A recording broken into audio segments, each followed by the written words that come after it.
Welcome to another episode of Bricks Garden Book Lecture Series. In the first part of this particular episode, we have discussed some points that are important to design the terrace garden. We will take up more points in this episode as part 2. What happens when it rains? So this is very general question or frequently asked question for us as facilitators. So generally we say what happens when it rains in the farmer's field. So they have to lose the whole crop. In our case also, in urban foodscapes also, sometimes that there will be sudden accidental rains. So you have to accept realities. On the other hand, you cannot go on covering the whole of your terrace garden. That is not practical. That is called high-tech horticulture. So that is an entirely different technology. We will use the maximum of light, maximum of water, rainwater, so for growing the crops in limited spaces. It is better to accept the reality than getting into protecting the crops from the rain. On the other hand, you can just lift the containers and keep it in the balconies or inside if you are anticipating rain in some time. So suddenly if it rains in the night, probably you can't help, you may have to plant again and take up the plant care further. Then too much of sunny during summer, this is exactly opposite to the rain. So sometimes in the month of March, April, May, so there will be lots of sunlight, maybe even the high temperature. So people ask us, or the gardeners ask us, sir, should we go for a shade net? So many vegetables, especially those which are flowering and fruiting, they need more light, more sunlight. Higher the light, better is the yield. So if you put up a shade net, probably the performance of the crop is reduced.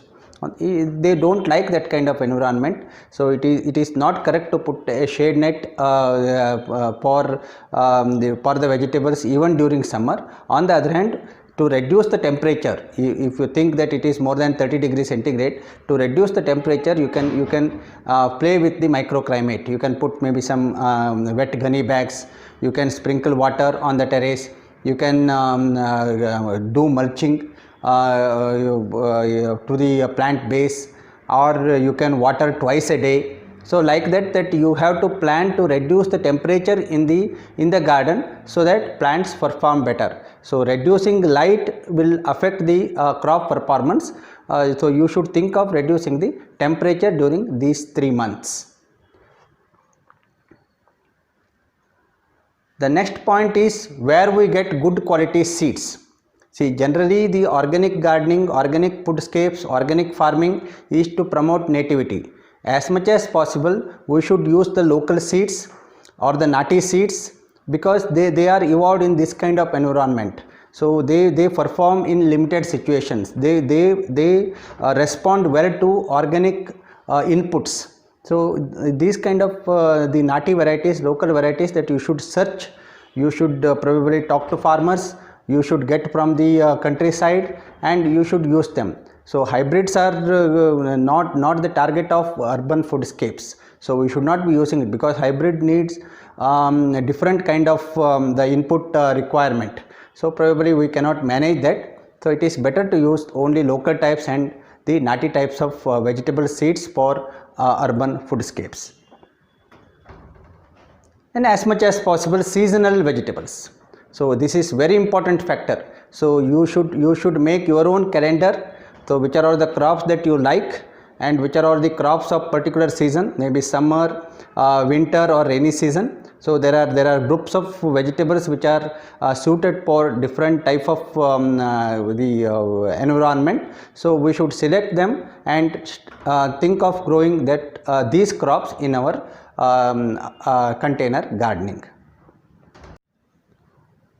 So therefore, with all these factor in the background, understanding of all these factors in the background, so we have to design the terrace garden.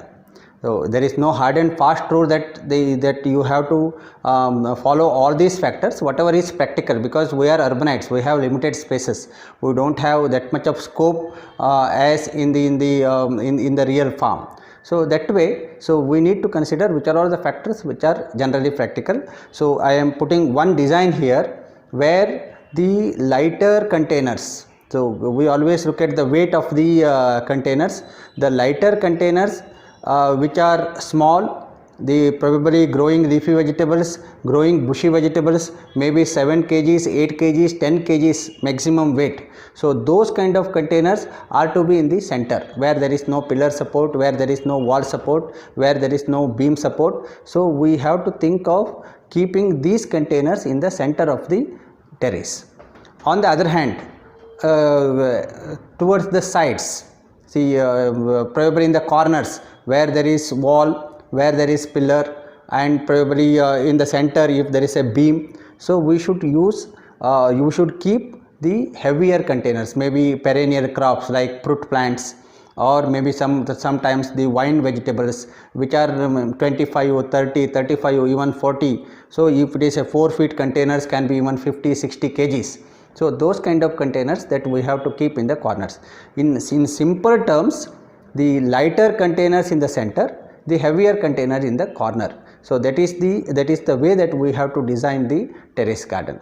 But so if there is scope, so you can keep more light loving plants, maybe fruit plants or the flower plants towards the north side of the terrace, and the shade loving plants which need little less light, you can keep on the south side. So if you can manage this, your garden is ready. So not to worry too much about designing the terrace garden. You have to understand all the factors, but so finally it has to be your design on your terrace. It should not be somebody's design on your terrace. That is very, very important.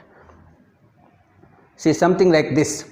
So you can just make out, and all the small containers, the bushy vegetables, leafy vegetables, they are kept in the center of the terrace garden, and the heavy containers in the corner of the terrace garden. You can see in this picture as well.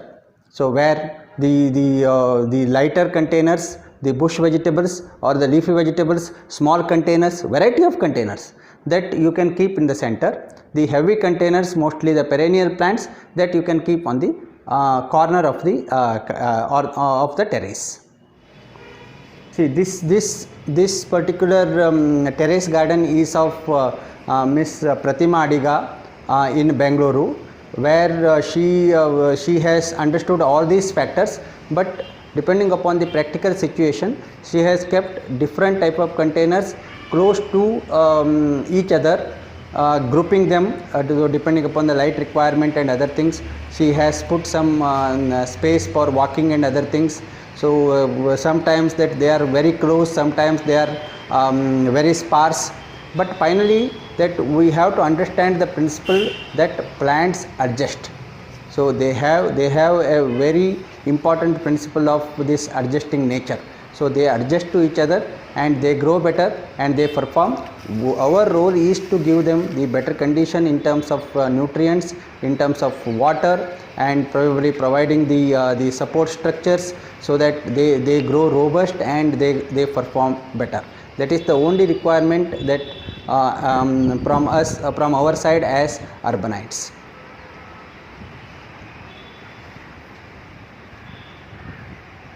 Similarly, one more terrace of Miss Durga Devi. So it is a very beautiful terrace, looks like a park in fact, and she is a senior gardener in Bengaluru, and she has organized, she has arranged all these containers in such a manner that they are all look beautiful.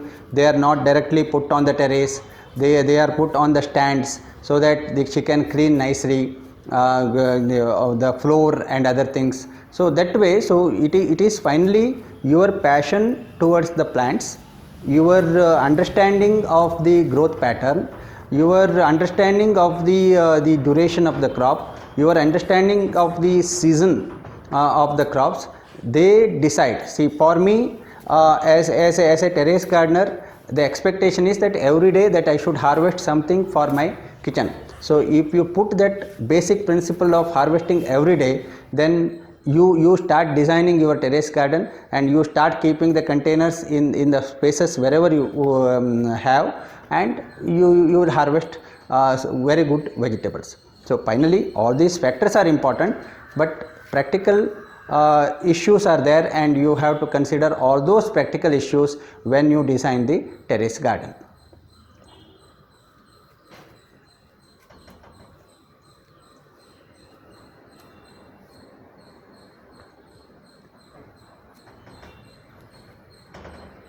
So finally, if you want to design the terrace garden, and if you want to use the terrace garden, many times that you may not be having sufficient space on the ground or on the surface. You may have to use the vertical spaces. That time probably variety of stands have come. So you may have to use variety of stands, probably facing them towards the sunlight, or you can rotate this in the morning and in the evening, so that you will get the maximum sunlight. And you can use the garden hangers. See, these kind of hangers have come, so you can use this kind of hangers where you can put the containers, you can put the pots inside and hang them to the balcony grills or this kind of stands and other things. Similarly, these kind of hangers have come. See, you can grow different type of leafy vegetables and hang them to the stands. See, like this different type of the hangers, crops, you have to plan to use the vertical spaces, so that you can use the maximum utilize the space available on the terrace or in the balcony, wherever you have. So we are concentrating more on the container gardening today. Thus the terrace garden design varies. So this depends on the idea of the gardener. So it is your space. So depending upon the space available, depending upon the light availability, depending upon your liking, you have to plan your garden. So this has to be your design on your terrace. It should not be somebody's design on your terrace. So you have to consider all these points and plan your garden, and you have to plan in such a manner that you should harvest something for your kitchen on a daily basis. So that is the only basic necessity of the terrace garden designs. There are so many points that we have discussed. So you can watch all the basics that what we have discussed in our previous episodes of Bricks Garden Book lecture series, and keep watching more of this kind of lectures. Thank you for watching this particular episode.